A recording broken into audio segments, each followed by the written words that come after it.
just started because I had bought a project car, and the guy I bought it from was like, hey, you should come with me to this event. And it was a Drift Carnival event.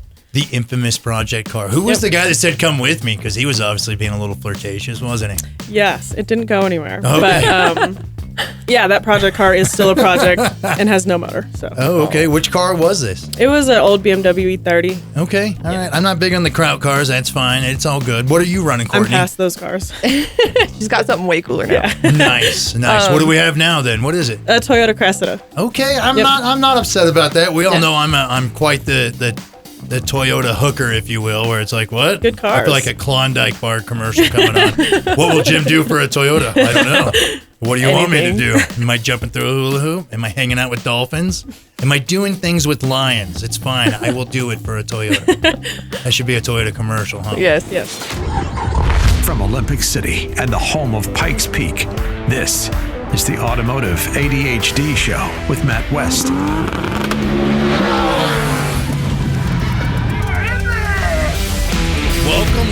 Welcome to Automotive ADHD. I'm just a guy. I'm Jim Miller. I'm in here substitute teachering it today. Imagine that. I know what you're thinking. That's not the right voice. Who? What's happening? What's going on? Well, I got news for you. Matt West is out east.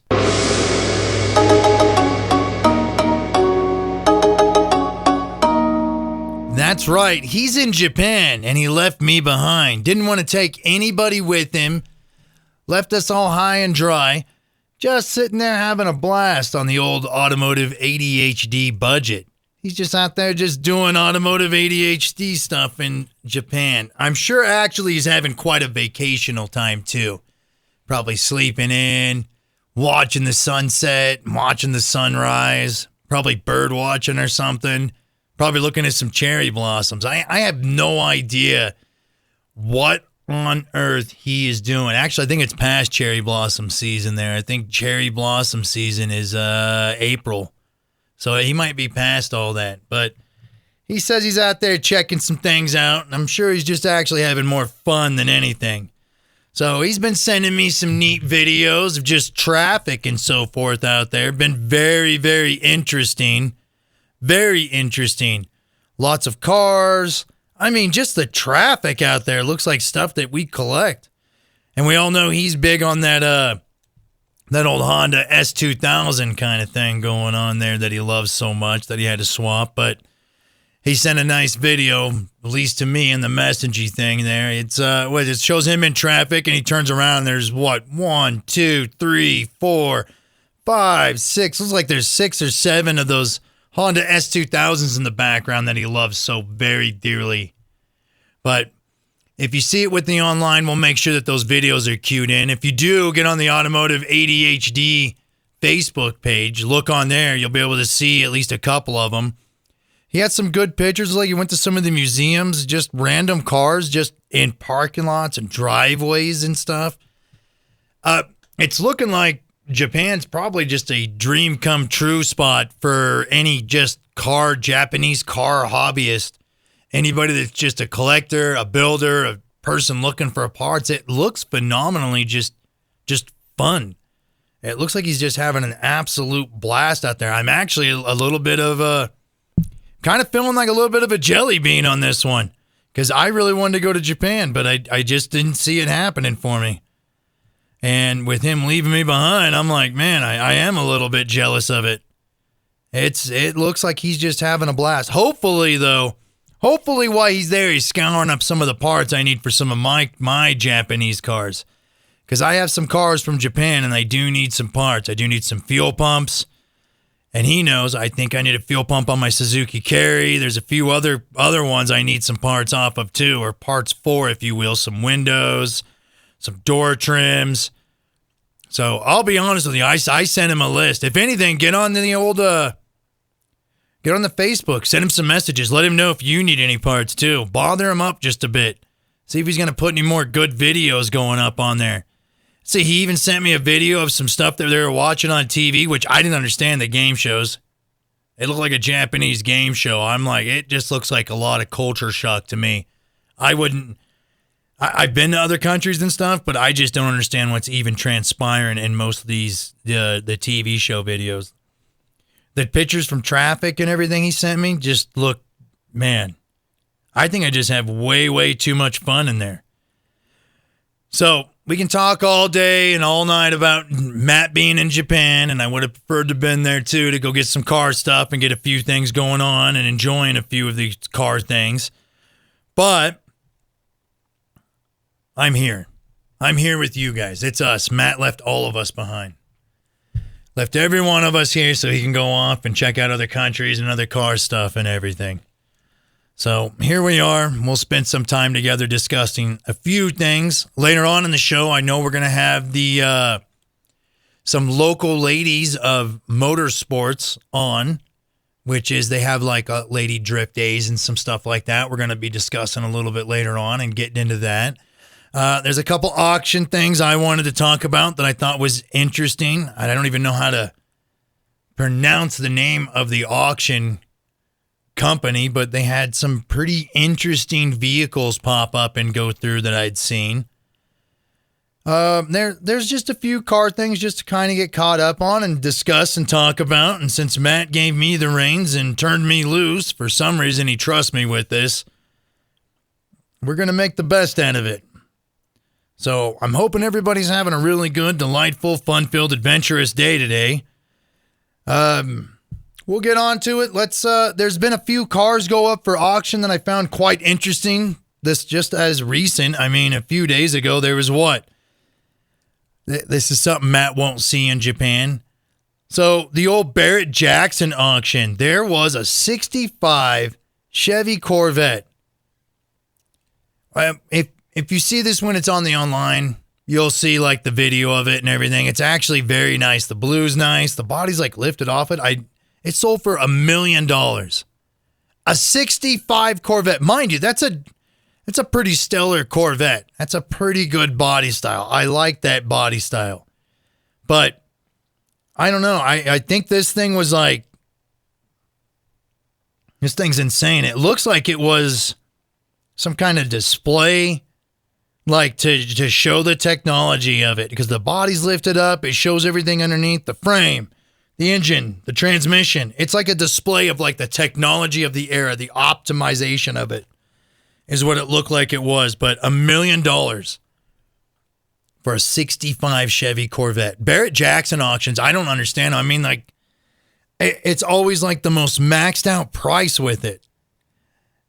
I don't comprehend. I can't put it together with it. You're just like, who are these people? I don't know if there must be people in the audience or people out there in the bidding booths just fighting each other just to like, I don't know, to see who's better. Must be pretty competitive, I'm guessing, with the bids, because some of these prices, I mean, this is a car that's like a display type thing. You can't even drive it. You can't do nothing with it. I don't even understand why $1 million for a car you can't drive. I mean, we're going to put it in your living room? Is it just going to go sit in your living room? I mean, it's beautiful. It's a beautiful piece. I wouldn't pay $1 million for it. What was it? Lot 1413 at Barrett Jackson? It's insane. $1 million. I mean, it looks pretty, but you can get a lot of pretty stuff that's a lot cheaper than $1 million. These auctions, and Barrett Jackson's just absolutely insane. Just crazy insane with their prices. I don't know who goes there. I think maybe I need to send some stuff to Barrett Jackson one of these times or something, because they seem to get the maxed out price with everything. Every time, all the time, anytime. And it doesn't matter. It'll be like a Tuesday auction, and you'll see something that maybe retail costs like, it'll be like a 70s or 80s Chevy pickup, a C10. And they'll get like $100,000. You're like, what is going on with this? I think that's where a lot of the Supra prices started up with it. So I get kind of tripped out with some of the auctions. I don't understand the pricing with it. There's that other auction company too that's been popping up that I've been seeing, Meckham. I don't know about Meckham auctions. I'm not familiar with it, but they had like a Batmobile that sold, and this is like the Michael Keaton Batmobile. And I know discussing these auctions, everybody's like, it's a different group of people, but to me, it's just phenomenal how high the prices are on it. I mean, what is this? So it's a replica. It looks to be, and it's what is it? It's the Michael Keaton Batmobile. $352,000 at Meckham Auctions. And I don't know Meckham Auctions. I'm not familiar with them. It seems like a newer thing going on. Someone built this. $352,000. You can buy a small house for that price, and people are buying vehicles. So I don't know who these people are going to Barrett Jackson's or the Meckham Auctions. And if anybody knows anything about Meckham Auctions, let us know. Leave some feedback on it, because I have never, ever heard of them. So anyways, we're going to come back. We're going to be a little bit later on talking to some of the ladies of Colorado that do motorsports. And we'll be back at Automotive ADHD. Some call him the Toyota God. Others say he ran for mayor. Introduce you to the candidates running for mayor. So today it's Jim Miller. One of your priorities that you've laid out is fixing the roads in Colorado Springs. Jim Miller. Mr. Miller, you also have 30 seconds. That was Jim Miller, just a guy. All we know is he's just a guy with more cars than friends. Jim Miller is on Automotive ADHD. Well, welcome back. Welcome back to Automotive ADHD. That's right. I know what you're thinking. Don't adjust your dial. Matt West is not here. Matt West is actually out east.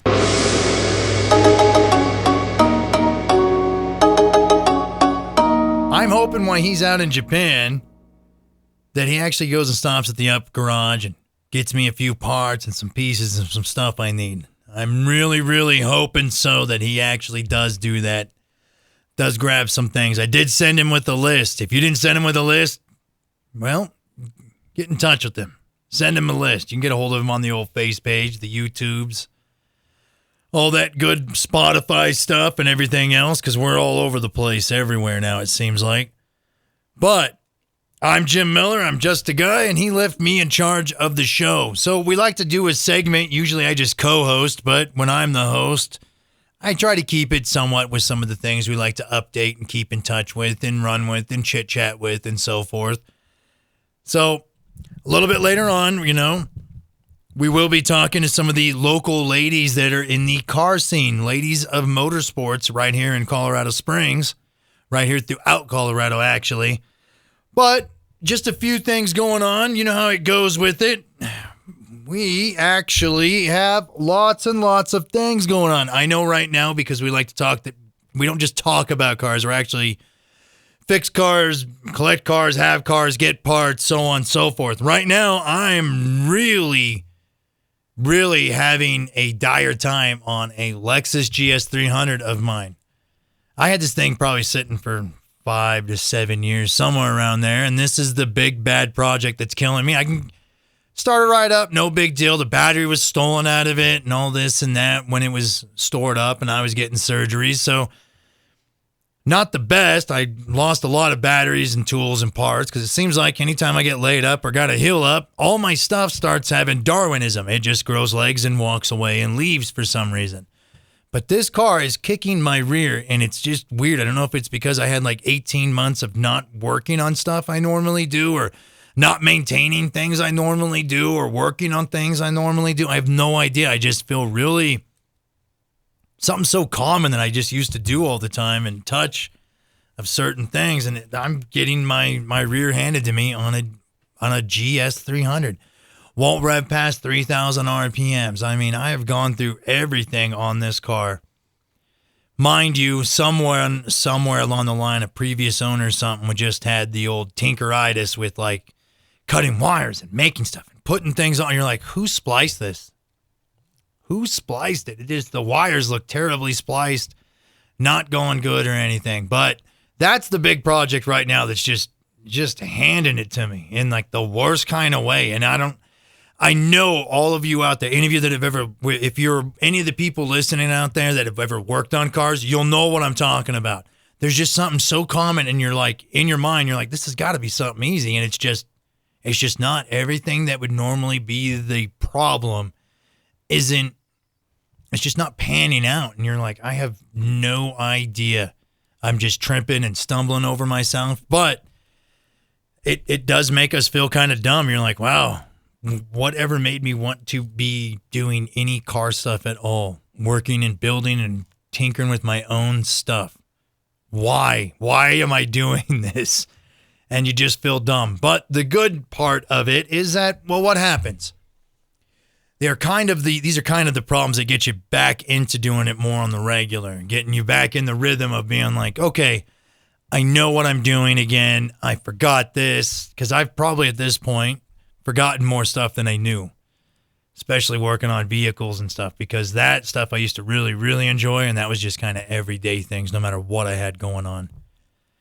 So anyways, that's my big trip and stumble up right now. I'm getting it just handed to me by a Lexus GS300. Of all the things I thought that would ever give me trouble or problem, it's that darn car right there. But it is what it is. Now, since Matt West is out east, out in Japan, I'm actually, yes, there we go. Oh, man. I'm hoping that later on in the show we might get a call in from him letting us know how everything is out there, letting us know just what's going on out there. Later on, too, we're probably going to have a little bit of talk from the ladies of motorsports in Colorado. That's going to be a fun one. I'm all about that. I like that. Another good news thing to get everybody up to par and up to date. I myself, Jim Miller, have, and so has Automotive ADHD, we have sponsored part of Drift Colorado this season. Now, I know you can't see it on the radio, obviously, but I am actually holding up, because even Matt hasn't seen these yet, but the old front and the good old back of these shirts. And if you look on there, if you see it on the online, you'll see where it says, oh, look, Jim Miller. And then you see the Automotive ADHD part right underneath. So a little shout out for us being a sponsor for Drift Colorado. Kind of a neat little thing. I think Matt's going to like those. He hasn't even seen that yet. So that's going to be a nice surprise for him when he gets all back and over here, because I'm going to make sure I leave it over on his stuff and over with him. But that's kind of everything that's been going on in this field. I know I was looking at a bunch of these car auctions. Man, these car auctions going on, they're insane. I don't know who these people are. They're paying the price of houses for vehicles. It is incredibly expensive and pricey. I actually want to make a trip just to go to either the Barrett or the Meckham auction. I'm not very familiar with the Meckham auctions, but they just have just the maxed out prices on a bunch of these cars. It's insane. I have never seen just hundreds of thousands of dollars house prices for vehicles. And mind you, they're nice vehicles, but car auctions are insane. Just absolutely insane. Just, I don't even understand the car auction stuff. Because like me, when I go to like buy a used car, I'm like, all right, how cheap can I get it? Because it's going to have a bunch of stuff broken on and I got to fix. And some of these cars, I'm just like, wow, $1 million for a car. Insane. So I do miss Matt. I think we all miss Matt being out here and up on the show. Project cars and everything else aside, let's not even sugarcoat that, because we try to keep up to date with that. I have still another 11 to finish, which is an A86 Corolla, by the way. It's just an overrated Echo car, honestly. I'll be the first to tell you that all the A86s are overpriced, overrated. Don't spend that kind of money on them. If you spend more than $10K in modern money, 10 to 12 is probably about where I'd max it out. If you spend anything more than that, it better be pristine and precise. So I got to finish going through another 4AGE, another 5-speed transmission, but I'm just super behind on everything because the project cars seem to just become more projects and never get finished. I mean, am I the only one that's just getting more and more project cars and having less and less of them finished up, or is this just a common thing? Is this part of the automotive ADHD part where it just happens when you're like, what is happening? Why did I get another project and not finish a project yet? I know that my 5 and 10-year-old, I've kind of ruined them on everything because every time they come over, they're like, oh, can we drive this one? Can we ride in this one? My 5-year-old, my 5-year-old niece, she just thinks that every car that I have that's neat is her car and she owns it and she's going to have it and likes to tell everybody if we go anywhere that she needs to get in her car and have her car. It's a very interesting dynamic considering she doesn't have a job and hasn't even paid one season of taxes yet. But I guess if I ruined them by getting them involved with cars, that's probably not the worst thing to get the kids into by any means, because I've always had the belief that if I'm getting the kids into cars, they're going to be what? They're going to be way too busy fixing stuff because I'm not going to let them get a pristine car. I'm going to let them pick out something that they like the way it looks. Something old. So they're going to be very busy working on it, very busy fixing it, very busy wanting to improve things on it. So while their friends are off partying and drinking or doing drugs or anything, all the money and cents that they've earned goes to what? Parts, fuel, insurances, anything extra that they want to get. And so I do have a theory with it, and I think it might be pretty sound. It might be something for some of you to kind of look into and see what happens with it. See what happens. Get your kids in the cars. See if it makes them have more trouble or less. Or maybe it's just a bunch of self-inflicted trouble with just working on vehicles all the darn time, because that stuff just never, ever, ever stops. Ever, ever stops. I'm really hoping that we do get through a little later on, though. I'm trying to find out about that, to talk to Matt West. If anybody's got any ideas on what could be plugging up that, keeping that GS300 I'm working on. I know part of it is that I let it sit for too long because cars do not like to sit. Any feedback, any advice, anything to look at that I probably could have skipped or not known. I'm wondering if a mouse didn't just chew through a wire or something, but there was no nest or anything in there, and I do pretty good with the way I store the vehicles, and I always have like shop cats around, so they tend to keep the varmints away from the vehicles. Shop cat's a very sound investment, by the way. But still, if there's anything anybody can think of, let me know, or anybody had a similar problem and how they solved it or what with. Because, man, that thing is really, really having me stumble up. Especially because now I'm pulling everything out and getting ready to cycle through what I'm going to keep or get rid of and really trying to condense the abundance of vehicles that I have at this point. Because I have way too many and they are all over the place. And I've been looking at it. So if I have a Japanese equivalent, I've been getting rid of the domestic one. And that seems to be the most optimal at this point. And I need to tell myself no more project vehicles. No more project vehicles. No more stuff that's got to be fixed, because I had the old habit of getting 3 project vehicles with the hopes of making 2 runners or 1 runner and never getting it finished. And it's getting pretty bad. My car addiction is pretty out of hand at this point. I found a car. I have a 67 Toyota Corona. I forgot that I owned it. I found another MR2 that I didn't even know I owned in the back part of the barn, part of my old garage piece. So I think I've gotten a little bit out of control with everything. But anyways, look, we're going to be right back in just a bit. Back to the Automotive ADHD. Great in 75. Tops in 81. Now, it's a whole new number. You see it in a flash. And it gets you moving with Corolla Dash. When you go one better, you go in much more space. Open new horizons with its flaring pace. Going better, go the new Corolla. Everything keeps going right. Toyota, go one better. Go the new Corolla.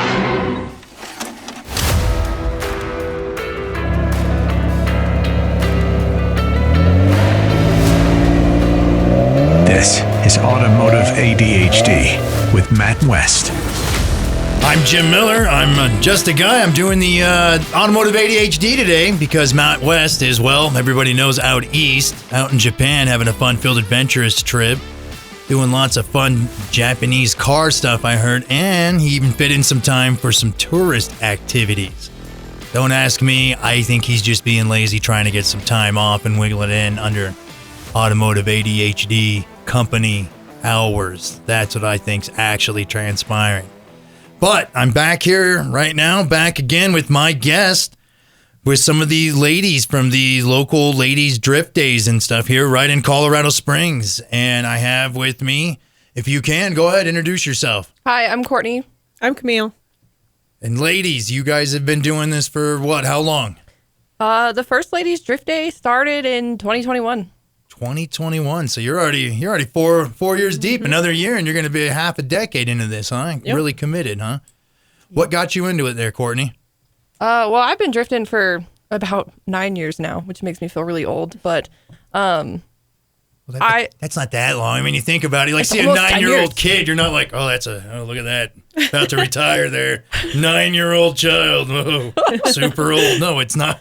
You never look at it like that. It's not like crazy long time. No, but it's wild to think about 9 years. Yeah. I don't know. I started doing photography and ended up at Pikes Peak International Raceway, where I crossed paths with Drift Colorado. Okay. Went for a ride along, and The rest is history. it was all downhill from there. Drift Colorado. It's something that I myself, Jim Miller, and Automotive ADHD are actually sponsors of that very much like and appreciate that. And what about you? So I've only actually been in drifting for, I want to say, like 4 years now, and it actually started because I had bought a project car, and the guy I bought it from was like, "Hey, you should come with me to this event," and it was a Drift Carnival event.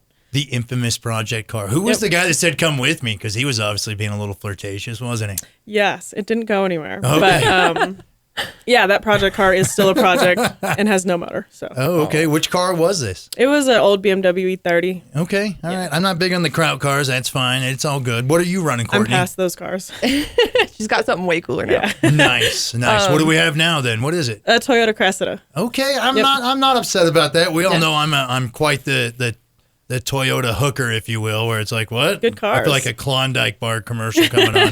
What will Jim do for a Toyota? I don't know.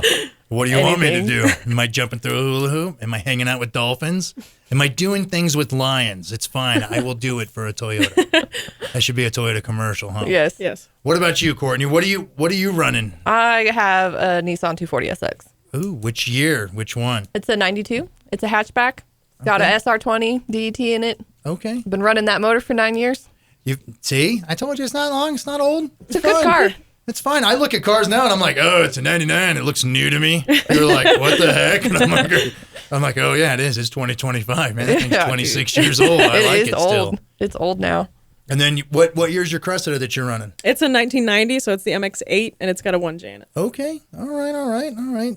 Courtney knows because I do have a couple JZX81s and Yep. some 90s. I had 100s, GX 100s and stuff, but they were just I've heard quite a runners. bit of your car collection. Let's keep that under wraps. I don't want everybody knowing what I got. People will start viewing that whole thing because they always want what you got, but never the work to get to have what you Yep. got. And you're like, no, do you understand how much ramen I didn't get a chance to eat to get these things? So what do you think with the thing? Is this just a big event that just promotes just once a year? Is it all year, all season? Is it to bring out all age groups, girls, women, people that never touched a car, never gotten a car? Yeah, so Ladies Drift Day was mainly created because when I've been drifting with Drift Colorado, there's been like 1 or 2 ladies here and there. And I was like, what the heck? We need more ladies out here. So I thought it would be a good idea to connect with PPIR and ask them if it was possible for us to come there, have a super simple kind of event where it's just there's donuts, there's figure eights, and there's a small cone course for ladies too. I'm kind of hungry, so I was actually like, when you said donuts, I was like, man, Yeah, I'll go there donut. for just the snacks alone. But Yeah. okay, so and then you guys will teach them to drive and all this good stuff. I mean, you supply vehicles, you kind of let them bring what they got, or It's a bring your own vehicle. We have not got to the point where we have vehicles available, but Colorado Drift School does rent out cars, and we have had ladies rent the cars and attend our events. and don't you do some work there for them too, for the drift school a little bit here and there? Yeah, not for the drift school specifically, but PPIR does drift clinics open to everyone and anyone who is interested in drifting, and Forrest and I will coach at those. Okay. There are coaches at the Ladies Drift Day as well, so if you don't know what you're doing, you can have someone sit in the car with you. The coaches are not just ladies. We have a bunch of awesome guys that help us out and are very, what's the word I'm looking for? Knowledgeable, and they're experienced. They're kind about the advice that they're giving. It's not like my era when I learned how to drive and it's like, what'd you do? You're like, I ground a gear, and you get slapped in the back of the head every time. No, all they're you hear very... is and you're like, oh God, well, I'm not going to miss that gear this time. Yes. No, they're very kind and easy to learn from. Fun-filled fact, I kind of have a thing where now if I do grind a gear or miss a gear, I still flinch. You're like, oh God. Yeah, it's like, what are you doing? You're like, I don't know. I just have a natural reaction to it. So is that what got you into showing up? Was it Courtney and doing all this, the ladies drift events, or was it just random, or what? Well, I think that I hadn't heard. I don't know if there was ladies drift day like right when I got into it, but then like shortly after I got my project car, like my actual drift car and all that stuff. The project car that's still not finished. Is not finished. I've never heard of this happening. I got that, and then I was like, you know what, I want to drift. I'm gonna go get something else. So one's still sitting. Still a project. But and then after that, I had found out about the ladies drift day, and I went to my first one ever, and it was amazing. Everyone was super helpful, super kind, and donuts, figure eights, everything. Nice. So it was like pretty awesome. Nice. And what's the age groups for this? I mean, is there like an age cutoff? Because I've heard, and I'm old, so back in the day, like track rules were always different than street rules. And if you had an adult that was taking responsibility with the vehicle and the car and not necessarily driving, but riding with, or sometimes if it was smaller events being like, they're like 14, but they got their little cert, or their licensing, if you will, at the event and the time and the era.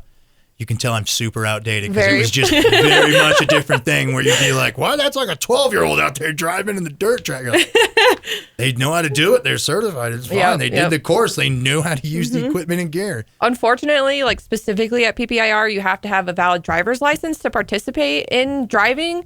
It's like an insurance thing for the ages, but you can be 12 to ride along. The era of insurance. I hate it. Yes, it is the whole thing. It's pain. Yeah. But 12-year-olds can ride with. We do encourage if you have like a daughter or whatever, guys are welcome. Boys are welcome. We encourage everyone to come. You're not sexist, huh? No. Nice. That's this good. event is just to provide ladies a space. But I also think it's okay if you have just an event for just the ladies. There's some stuff that just the fellas need to do and just the gals need to do, for crying out loud. And it's good when younger girls are coming in and they're more comfortable around other women going, hey, we do this. And it's like, oh, okay. Nice. And it's a comfort thing, right? For a lot of people, it's really nerve-wracking to get out there with a bunch of or women, I guess, guys who know what they're doing, driving really, really good.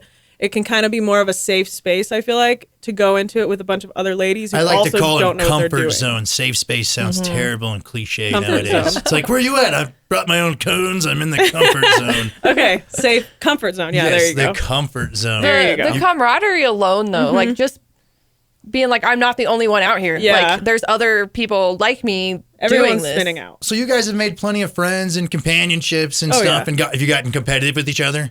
Yeah. Is there like ladies slapping each other and stuff? We're doing we have an event coming up this weekend, Summer Vibes, June 7th and 8th. And we're doing our first ever, I think it's the only one that's ever happened, ladies drift comp. Yep. Okay, nice. So we're going to compete against each other and try to come out on top. Nice. You don't come out there spitefully with like a shopping cart and just ram it in their door and be like, it's my event this week. I would like to touch Patricia's door this weekend. Oh, okay. All right. I got you. This sounds like there's something going on there more than what I need to do. So where can everybody go? How can they get in touch with you guys to make sure that if they want to do this or show up for it or any of this? So we have a Facebook group called Ladies Drift Day Colorado that you're welcome to join. That's where we post a lot of what's happening. The Instagram is Ladies Drift Day if you want to follow there as well. We try to keep up on both socials to keep everyone informed in different areas. We have ladies that have come out from Georgia to coach and yeah, it's just a good time. So if you want to figure yourself out, come have some fun, see what drifting's all about. All right. Thank you, ladies. You have a good day, and we'll see you at the events. Sweet. Thank you. He's the nut behind the wheel and behind the mic. This is Automotive ADHD with Jim Miller. And welcome back to Automotive ADHD. I'm Jim Miller. I'm just a guy. Matt West is out east.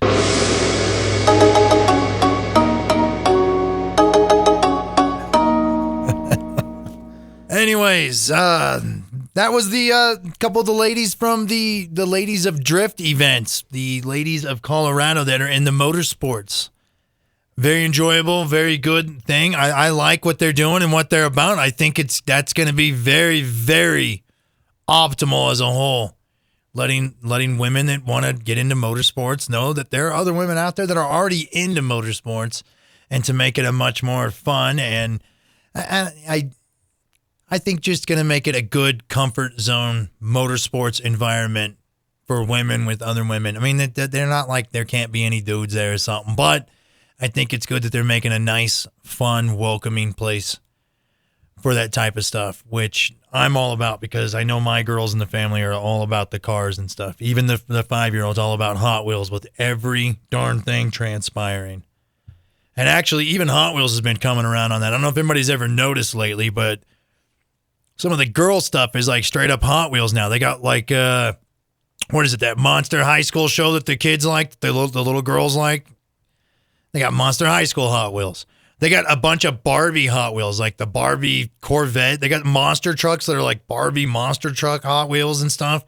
They also got the other, what's the other ones I seen? I seen some like straight up unicorn monster truck Hot Wheels things. I got them for the 5-year-old already. I'm like, they're all animals and stuff and unicorns and everything else. Very, very, very neat that Hot Wheels has kind of gotten into the thing. Obviously, they did it for profits. They weren't like, oh, we want to have more girls included with like car stuff. They were like, yeah, some people have daughters too. They're going to buy some Hot Wheels for their daughters as well. Might as well make some girlier ones, you know?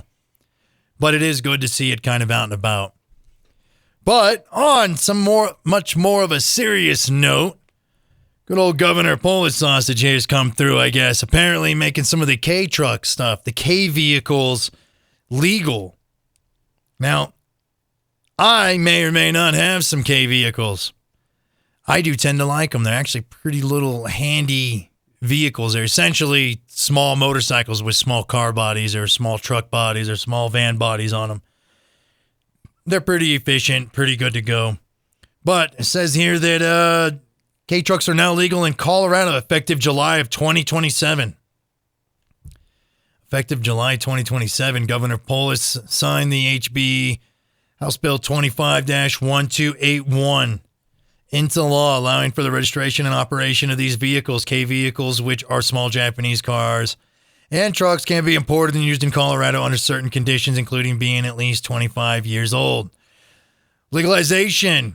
House Bill 25-1281 authorizes key vehicles to operate on Colorado roads. Registrations and title. Key vehicles will be required to be registered and have a certificate of title. Restrictions. Key vehicles cannot be driven on limited access highways or roads while speed limits exceeding 55 miles per hour. So if the speed limit says 55 or higher, you can't drive it. So obviously, you can't drive it on the highway. I'm wondering if that would apply if you ever have anything done with anything modified or built or put together or adjusted or engine swapped or bigger bumpers or something put on it, and then it can actually reach the right proper speeds. So also something kind of interesting with this, and this might have been the big reason why it wasn't the K trucks and K cars and K vans, any of the key vehicles. Dealer licensing now. Individuals selling K vehicles at retail will need to be licensed as dealers now. I don't think they had to be licensed as dealers before. So I'm wondering if that might have had something to do with it. And then it said on here, effective July of 2027. What does that mean and for the in-between time? What, it's just everything's illegal right now in between? I'm really kind of wondering about that. I'm really, really wondering about that. Because that's going to be kind of odd. What's that doing? Putting people at odds for a bit, for a couple years here going on? That can't be on point or anything else. But something very interesting has slidden across the old desk of information and things that were happening. Colorado's Protect Our Fossils Stegosaurus license plate. Okay. Seems kind of neat, I guess. I don't know. Let's see. What's all this stuff about it? So you make like a $50 donation to the Friends of Dinosaur Ridge. for each vehicle, and you get reserve plates for it. It's a whole upgrade with just a donation. Get a PIN number from Dino Ridge, it looks like. Whatever that is, once we confirm we've received your donation, we'll send you a PIN number. Please note these are being handled individually and may take a couple days. Step 3, take PIN to DMV, either online or in person. Okay, well, I don't know. My thoughts on this kind of stuff, it's always kind of some kind of money grabby, pushy, some kind of thing. I like dinosaurs a lot, I'll be honest with you. When I was a kid, that was like the super neato thing was dinosaurs. And I guess as far as automotively speaking, it is neat and a little bit better to have lots and lots of options for what? For different license plates. It kind of spices up. And this one's kind of red and orange. It's a 1, 2, 3, 4, 5, 6 number plate. It says protect your fossils, protect our fossils at the end. If you get to see it on the old interweb, you're going to be able to see what that looks like, or we'll do a good old cut to it on the end because we don't have see-o-vision or smell-o-vision on the radio, so those of you listening on the radio ain't going to be able to see this. But it's kind of a neat plate. It's got a little sun in the corner, too. And a stegosaurus. It looks all right. It's got the mountains. If you don't know what a stegosaurus is, it's the dinosaur with like the plates on its back. I think everybody knows what a stegosaurus is. You never know. Oh my God. Some people don't. You have a smarty phone in your pocket. If you don't know what a stegosaurus is, look it up. Cool dinosaur. If you want to see what this plate looks like, go ahead and look it up on your phone right now and look up the Protect Our Fossils Colorado plate. I think it's a hell of a cool plate. Because, you got Colorado is just such a hotbed for history of dinosaurs, and I think that having a dinosaur on a license plate, and you get to donate. Every donation goes to the Dinosaur Ridge and, fossil research. So I think it's really cool. There's a lot of fossils here, yes. Yes, I will give you that. I don't know how great it is. 10 I out think of it's 10. a neat idea. I think it could be entertaining. I tend to just get a little skeptical of some of this kind of stuff. But it is good to have another plate option out there on the table. Hitter. So anyways, that's about all we got. But look up them new plates. See what other new plates there are. There's a vast majority of plates. I am telling you right now, I think we have a total of 30 or 40 different plates you can get now in Colorado, which is, it's pretty diverse. I mean, that's a big selection if you ask me. It's almost like going to the Sears of license plates or something. So that's all we got today. The Automotive ADHD. Thank you for joining us. Have fun. Be safe. Do something with cars. Look at them. Take pictures of them. Drive them. Build them. Break them. Run them. Do stuff. Please do not forget as well. Send in your exhaust noises to us. We like to play those. We like to have them, and we like to put them in and hear them because you know what? Internal combustion's where it's at. Have a good day. Have fun.